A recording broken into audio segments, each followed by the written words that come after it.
যারা ছাদে আলু চাষ করে সর্বোচ্চ ফলন চান তাদেরকে সিম্পল ৫টা স্টেপের কথা বলবো।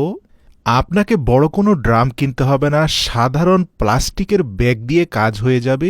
শুধুমাত্র বীজ আলু উৎপাদনের সময় আলুগুলোর গায়ের মধ্যে পানি দিয়ে ব্রাশ করে তারপরে অ্যালোভেরা জেলটা একটু লাগিয়ে দিবেন। তারপর পুরনো যে কোনো একটা ঝুড়ির মধ্যে ৩-৪টি স্তরে খড়কুটো রেখে তার উপরে বীজের জন্য বাছাই করা আলুগুলোকে রেখে দিবেন ৫ দিনের জন্য। এরপরে আপনি হাত দিয়ে পানি ছিটা দিলেও হবে, পানি স্প্রে করলেও চলবে। ব্যাস, এবার আমাদের এই ছোট্ট প্রজেক্টের জন্য ৫টা প্লাস্টিকের ব্যাগে আমরা মাটি ভরব। সংক্ষেপে বলে দিচ্ছি, ২ ভাগ মাটির সাথে ১ ভাগ ছাই মিশিয়ে তার সাথে আরও ১ ভাগ ধানের তুষ মিশিয়ে আপনাকে মাটিটা প্রস্তুত করতে হবে।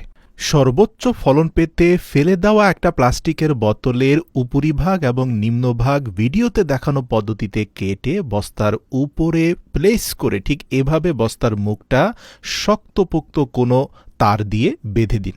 নিচের দিকে বেশ কয়েকটা ছিদ্র করে দেবেন যাতে এয়ার সার্কুলেশনটা ভালো থাকে। ব্যাস, ভিডিওতে দেখানো পদ্ধতিতে বস্তার ৪টি কোণায় ৪টা ছিদ্র করে সেখানে আপনি ৪টা আলু বীজ রেখে দিন। এরপর টানা ১৫ দিন পানি দেওয়ার পরে আলু বীজগুলো ৪ থেকে ৫ ইঞ্চি লম্বা গাছে পরিণত হবে। এরপরে আপনাকে একটা কৃত্রিম মাচা তৈরি করতে হবে বাঁশের কঞ্চি দিয়ে, যাতে আলু গাছগুলো ডানে বামে হেলে পড়ে নষ্ট না হয়ে যায়। কিছুটা শুকনো খড়কুটা আপনি গাছগুলোর গোড়ায় দিতে পারেন। এতে কি হবে, ভেজা খড়ের কারণে গাছের গোড়ায় সবসময় স্যাঁতস্যাঁতে ভাব থাকবে। দেখুন, বেশি ফলন পেতে পরিচর্যার কোনো বিকল্প নাই, তাই পূর্ব থেকে গুজে রাখা প্লাস্টিকের বোতলের ভেতরে আপনার রান্নাঘরের উচ্ছিষ্ট জৈব সারগুলোর সাথে ট্রাইকোডার্মা সার মিশিয়ে সেখানে আপনি রেখে দিবেন। ট্রাইকোডার্মা না মিশিয়ে শুধু জৈব সার দিলেও কাজ হবে, কিন্তু যদি আপনি বাজারে যে কোনো দোকানে গেলে ট্রাইকোডার্মা সারটা পেয়ে যাবেন। এটা খুব কমন একটা সার।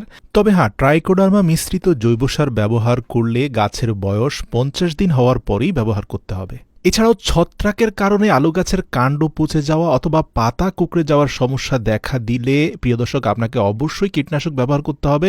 কীটনাশকের বিস্তারিত তথ্য বলতে গেলে ভিডিওটা অনেক লম্বা হয়ে যাবে, তাই গাছের ছত্রাক বা পাতা কুঁকড়ে যাওয়ার মতো সমস্যা দেখা গেলে কোন জায়গা থেকে কীটনাশক সংগ্রহ করে কতটুকু পানির সাথে মিশিয়ে আপনি কীটনাশক ব্যবহার করবেন তা বিস্তারিত এই ভিডিওর কমেন্টে আমি লিখে দিচ্ছি। কথায় বলে, কষ্টের ফল মিষ্টি হয়। টানা ৮০ দিন পর্যন্ত অনবরত পরিচর্যা এবং নিয়মিত পানি দেওয়ার ফলে আমাদের এই কয়টি আলু গাছেই কম বেশি ১ মণ আলুর ফলন হয়েছে, আলহামদুলিল্লাহ।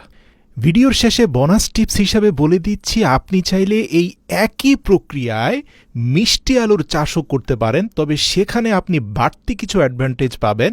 মিষ্টি আলুর পাতাতে ছত্রাক বা অন্য কোনো রোগের আক্রমণ হয় না, যার কারণে আপনাকে কীটনাশক স্প্রে করতে হবে না। আর মিষ্টি আলু বাজার মূল্য অনেক বেশি, স্বাস্থ্য উপকারিতাও অনেক বেশি। সবচেয়ে গুরুত্বপূর্ণ হচ্ছে, রান্নায় ব্যবহৃত আলু পাতা খাওয়া যায় না, কিন্তু মিষ্টি আলুর পাতা অত্যন্ত সুস্বাদু একটা শাক, যাতে পর্যাপ্ত ভিটামিন এ রয়েছে।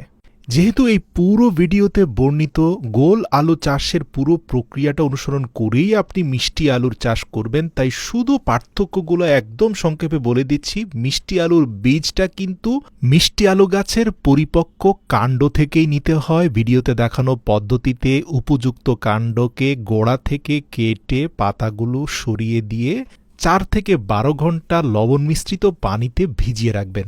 গোল আলু চাষের যে প্রক্রিয়া এই ভিডিওর শুরু থেকে দেখানো হয়েছে, ওই একই প্রক্রিয়াতেই কিন্তু আপনি মিষ্টি আলু চাষ করতে পারবেন। সেখানেও পর্যাপ্ত ফলন হবে, শুধু নিয়মগুলো অনুসরণ করতে হবে সঠিকভাবে।